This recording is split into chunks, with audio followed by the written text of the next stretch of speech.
Salam, Civitas Hospitalia Rumah Sakit Baptis Batu. Kita bersyukur pagi hari ini kita kembali bersama-sama untuk dapat beribadah secara virtual. Dan kita meyakini, kita percaya bahwa melalui setiap pujian, penyembahan, melalui setiap firman Tuhan yang kita dengar, melalui setiap informasi yang boleh kita dengar, dan setiap doa yang kita naikkan di hadapan Tuhan menjadi bagian yang indah untuk kita boleh terus mengalami sukacita di dalam Tuhan. Untuk itu mari kita memulai kapel virtual pada pagi hari ini. Biarlah nama Tuhan dipermuliakan. Mari kita satu di dalam doa. Bapa Surgawi, kami mengucap syukur untuk hari yang baru, untuk pekan yang baru yang Tuhan percayakan bagi kami. Dan kami meyakini, kami percaya Tuhan hadir di tengah-tengah kami. Tuhan melawat setiap kami dan Tuhan memberkati setiap kami. Dan untuk itu kami rindu Tuhan pagi hari ini kami dapat memulai hari kami dengan kami beribadah di hadapan Tuhan. Berkenan Tuhan memimpin ibadah ini dari awal, pertengahan hingga akhirnya, hingga segala sesuatunya boleh mendatangkan hormat dan kemuliaan bagi nama Tuhan. Terpujilah namamu Bapa, di dalam nama Tuhan Yesus kami telah berdoa. Amin.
Kau yang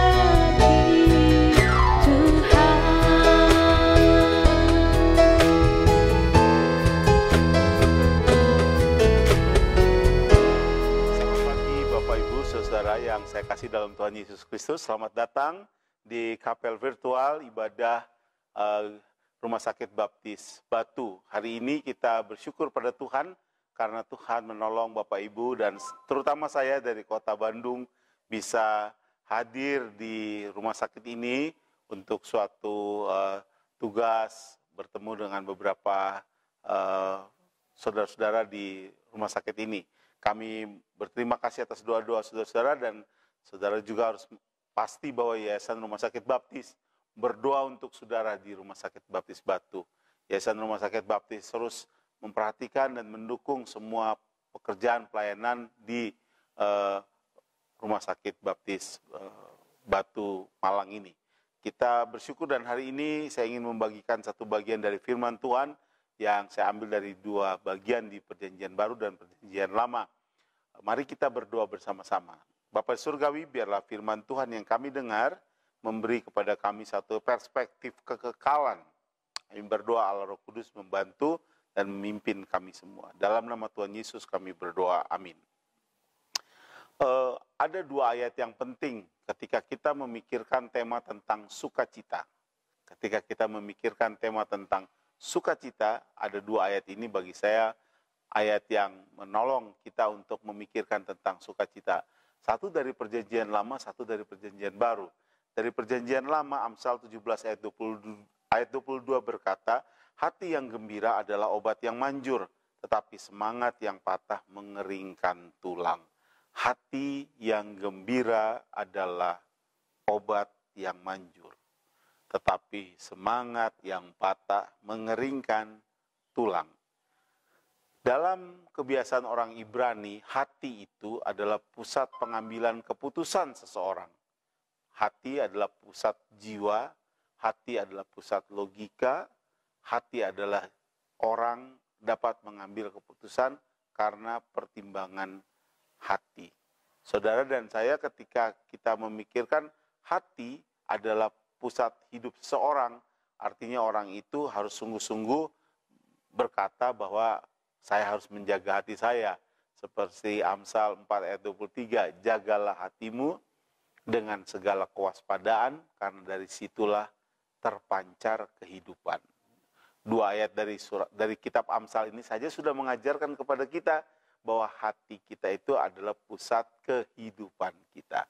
Kalau hati adalah pusat kehidupan, karena itu hati harus dipelihara, harus dijaga, harus dirawat. Karena hati adalah pusat kehidupan kita. Itu Perjanjian Lama. Nanti saya akan kompilasi satu ayat lagi itu dari Perjanjian Baru, yaitu dari Filipi pasal 4 ayat yang keempat. Ayat itu berkata, bersukacitalah senantiasa dalam Tuhan, sekali lagi kukatakan bersukacitalah. Jadi ayat 4 di surat Filipi 4 ayat 4 ini mengajarkan tentang sukacita. Sukacita jenis apa? Ketika Rasul Paulus menulis bagian ini, Rasul Paulus dipenjara. Dan Rasul Paulus menasehati orang Filipi dari dalam penjara. Biasanya kita tahu bahwa orang yang dari luar penjara datang ke dalam penjara dan menghibur orang di dalam penjara. Ya, menghibur orang di dalam penjara. Yang sabar ya nak ya, yang sabar ya pak ya. Orang yang dari luar datang menghibur orang yang dari dalam, yang sedang dalam penjara. Tapi kali ini justru terbalik. Orang yang di dalam penjara menghibur orang yang di luar penjara. Bersukacitalah, sekali lagi kukatakan kepadamu, bersukacitalah. Jadi ada sesuatu yang terbalik. Ternyata Alkitab ini menolong kepada kita. Saya jadi ingat kata-kata Tuhan Yesus. Tuhan Yesus dalam Matius 12 ayat 34b bilang, karena apa yang diucapkan dari mulut keluar dari hati. Apa yang diucapkan dari mulut keluar dari hati.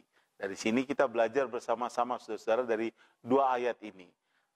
Belajar apa? Belajar hal pertama yang penting bahwa ternyata sukacita itu adalah keadaan tetap kita.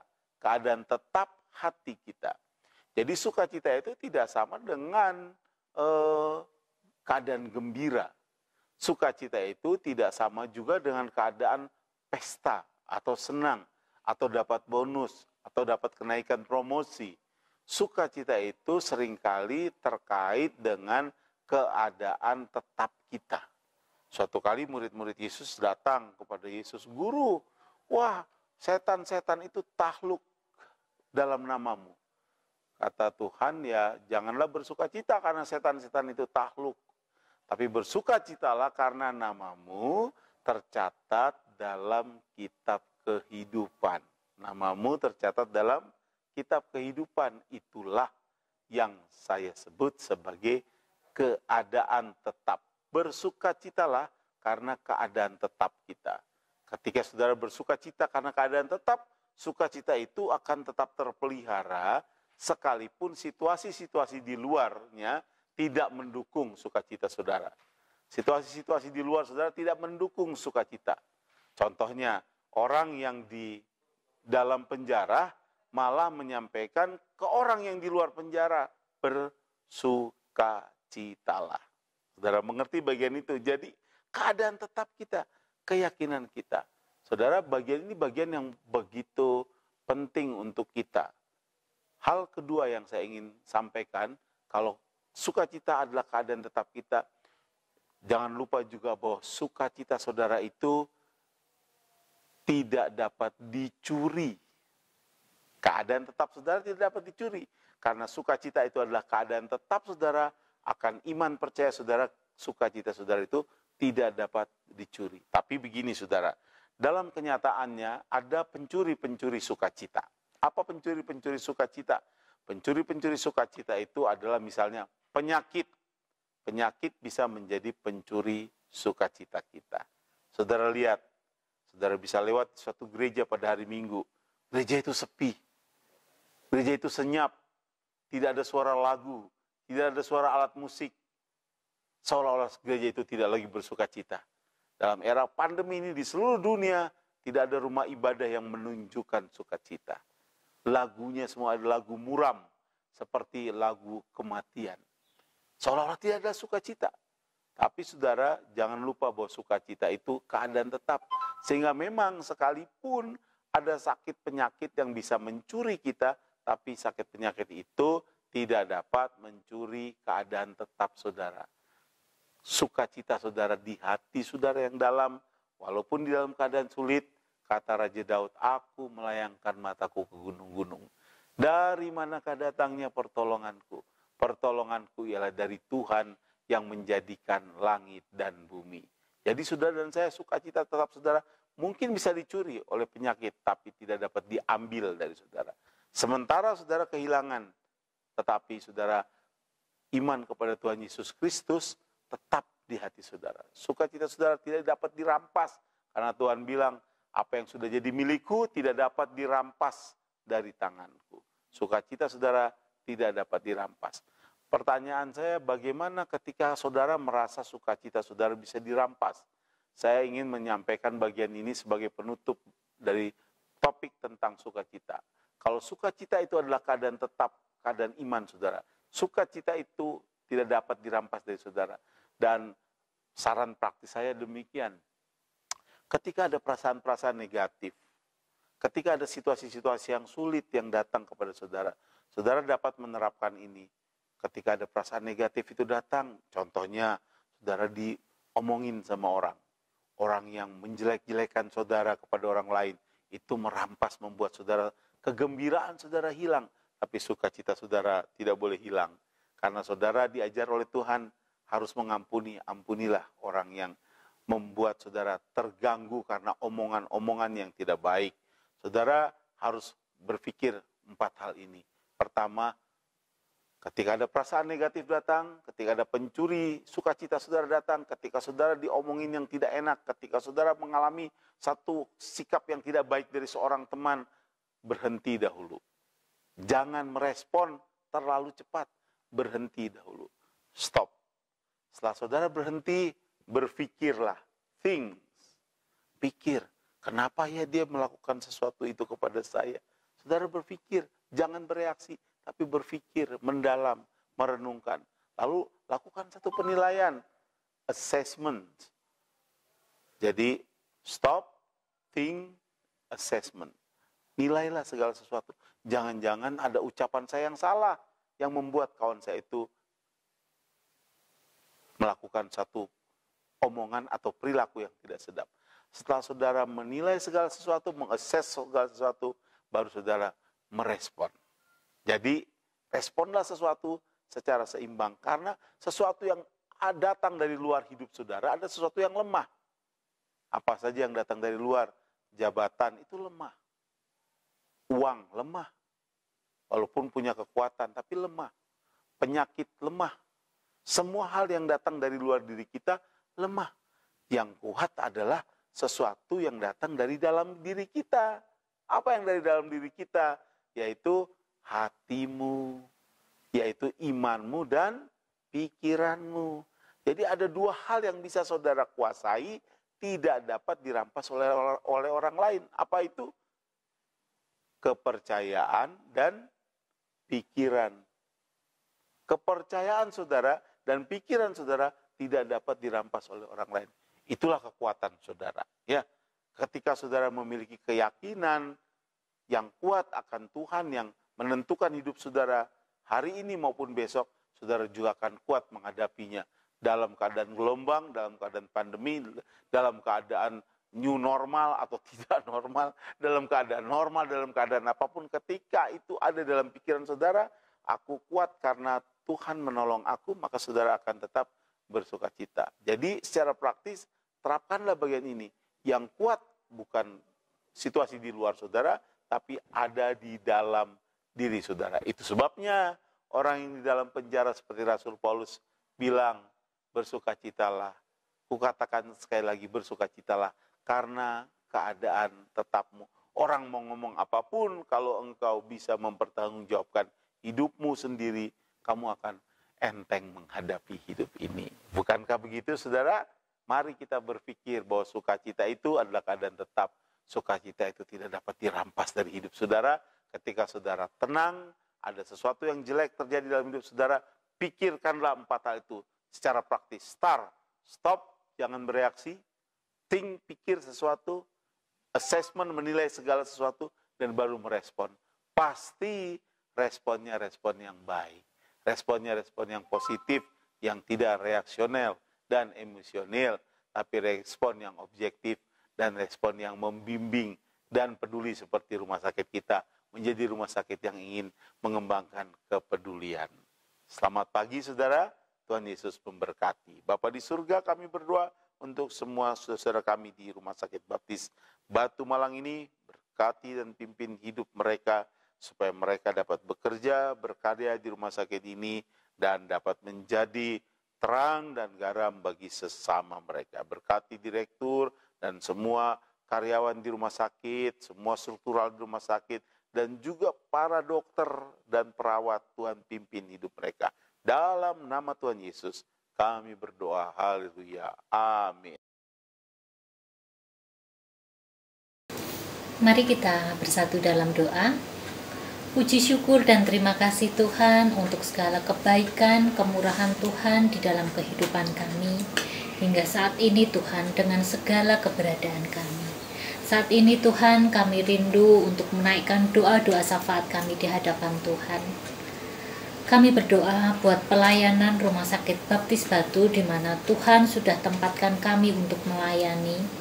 Kiranya Tuhan terus sertai, Tuhan berkati, sehingga pelayanan di Rumah Sakit Baptis Batu ini boleh tetap berdasarkan atas cinta kasih Tuhan, atas belas kasih yang Tuhan sudah teladankan bagi kami, sehingga pelayanan kami boleh dirasakan, boleh dinikmati oleh setiap pasien maupun keluarga pasien yang sudah mempercayakan dirinya untuk dirawat di tempat ini Tuhan.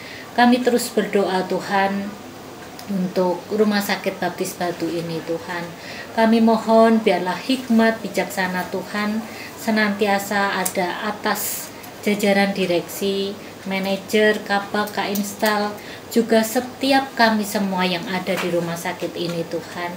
Sehingga kami boleh melakukan dengan sebaik mungkin, seturut dengan kehendak Tuhan yang boleh berkenan di hadapan Engkau Tuhan.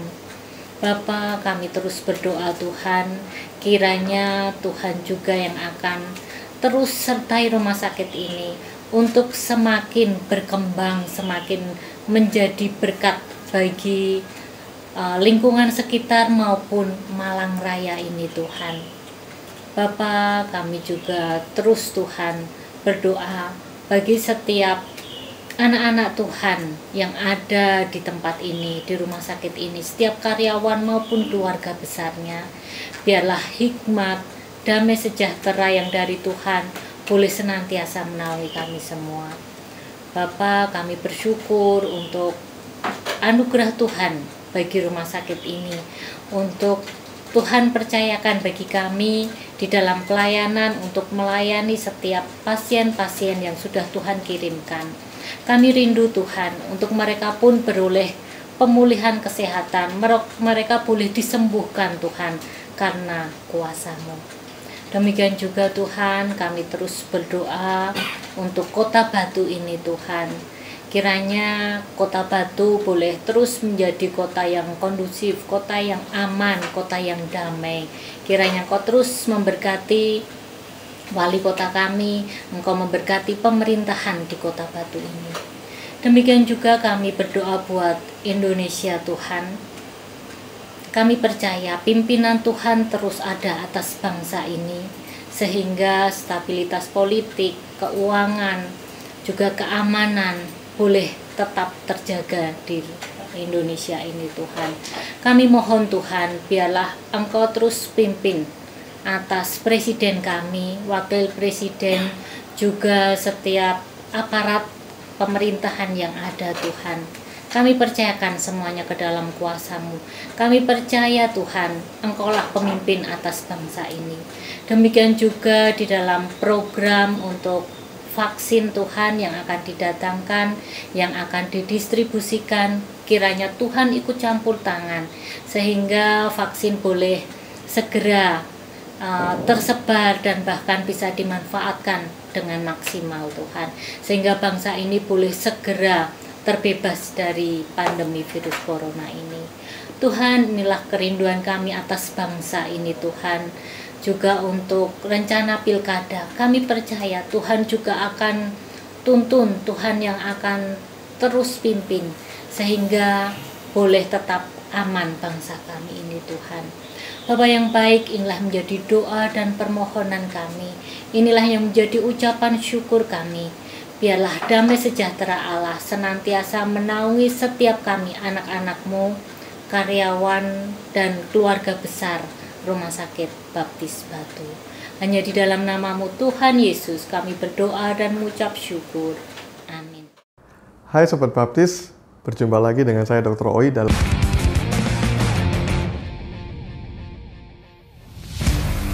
Sambil ngopi santai, saya akan membahas masalah-masalah yang ringan saja, yaitu apa? Pertanyaan yang beredar di masyarakat atau pemahaman yang beredar di masyarakat. Apa itu? Yaitu, benarkah obesitas, hipertensi, penyakit jantung, DM, dan kanker merupakan kondisi keturunan atau penyakit keturunan? Benarkah demikian? Sobat Baptis, ternyata hanya 5% saja yang merupakan keturunan. Artinya apa? 5 dari 100 orang yang menderita kondisi-kondisi ini merupakan penyebabnya adalah keturunan. Sedangkan 95%-nya bukan karena faktor keturunan. Lalu faktor apa? Ada 2 faktor yang dominan, yaitu yang pertama adalah pola hidup dan pola makan. Seringkali kita mengatakan bahwa ya saya obesitas, saya gemuk karena orang tua saya gemuk, bapak ibu saya gemuk, kakek nenek saya gemuk. Kemudian saya kencing manis atau darah tinggi karena memang ada faktor keturunan. Bahkan para dokter pun ada beberapa yang menanyakan, ada keturunan nggak untuk kencing manis atau darah tinggi? Nah, ternyata itu adalah faktor keturunan hanya 5%. Nah, sekali lagi pola hidup dan pola makanlah yang menyebabkan terjadi kondisi-kondisi ini, bukan pola keturunan. Pola hidup dan pola makan ini sebenarnya, terutama pola makan, kita meniru orang tua kita, tetapi kemudian memodifikasi sesuai dengan keinginan kita, tidak sesuai dengan kondisi orang tua. Itu pun kita menyalahkan orang tua kita. Contohnya adalah kita makan 3 kali sehari, ya. Tetapi di antara makanan 3 kali sehari tadi itu, orang tua kita tidak melakukan snack atau tidak makan snack, tetapi kita makan snack yang kalorinya kalau diukur adalah sama dengan 3 makanan utama itu. Nah, untuk lebih jelasnya, coba kita lihat kegiatan di pagi hari, yaitu sarapan. Antara generasi old, generasi dulu, dan generasi now, generasi milenial, atau generasi zaman-zaman sekarang ini, kita bandingkan. Kalau dulu, orang tua kita atau kakek nenek kita lah, yang supaya lebih ekstrim, menyiapkan kegiatan di pagi hari untuk menyiapkan sarapan. Yang pertama adalah mencuci berasnya. Dengan cara apa? Menimba air dari sumur. Perlu energi yang cukup besar. Kemudian setelah proses menanak nasinya, itu memerlukan waktu sambil menunggu nasi matang yang kira-kira 1-1,5 jam, maka kakek nenek kita atau nenek kita mencuci pakaian dengan cara kembali menimba air dari sumur yang perlu effort, nguceknya, kemudian membilasnya perlu energi. Nah, yang luar biasa. Setelah itu kemudian menyapu halaman orang-orang tua kita kan dulu luas-luas ya, jadi cukup luas untuk energi yang kita dikeluarkan untuk membersihkan halaman ya. Bandingkan dengan generasi now sekarang ini, jadi beras yang ada cukup dicuci 1-2 kali saja, itu pun dengan buka keran ya, sudah dibususi atau dicuci, kemudian dimasukkan ke dalam magic jar, tekan tombolnya ya, sambil menunggu matang, sama-sama mencuci baju, tapi bukan dengan menimba air atau ngucek ya, tetapi dengan menekan tombol dari mesin cuci.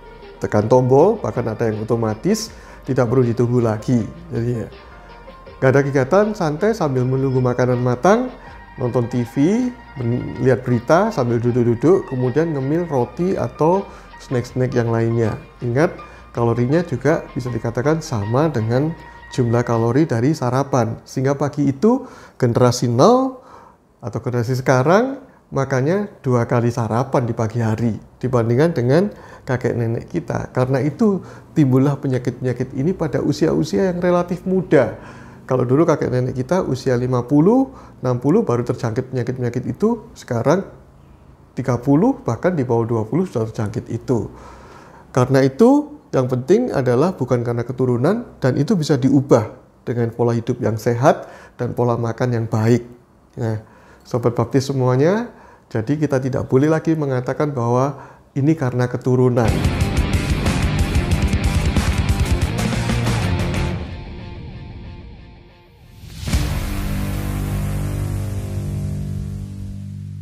Demikian tips sehat dari saya. Salam sehat. Sampai bertemu lagi. Saya lanjutkan ngopi dulu.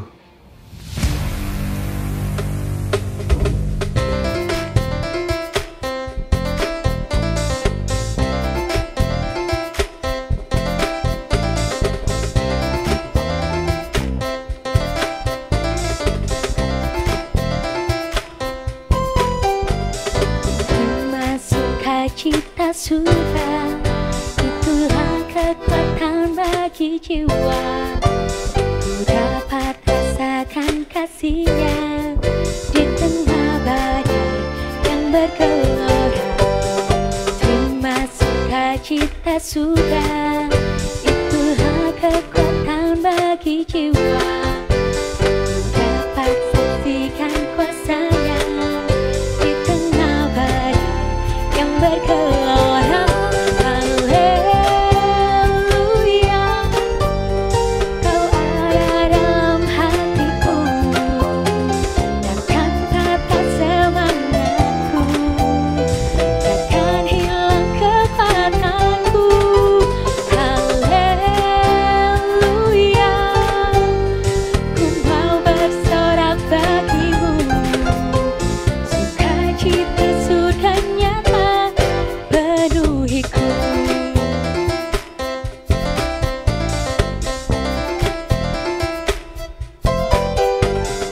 Terima sukacita sudah, itulah kekuatan bagi jiwa.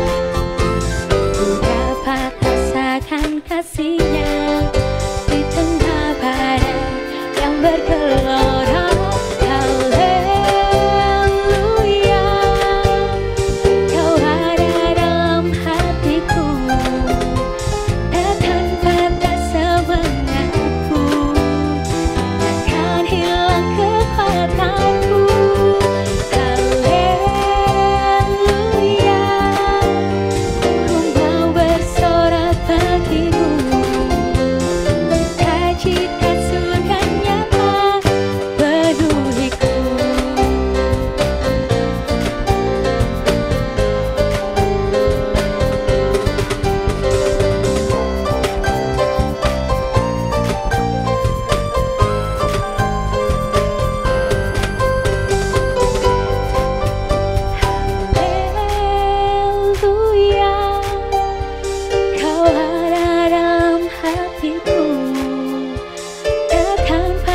semangatku, takkan hilang kekuatanku.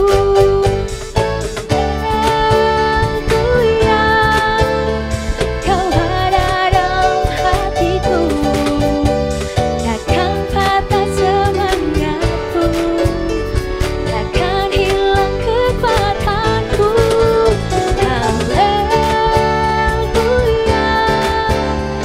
Ku mau bersorak bagimu, sukacita sukanyata penuhiku, sukacita sukanyata penuhiku, sukacita sukanyata penuhiku.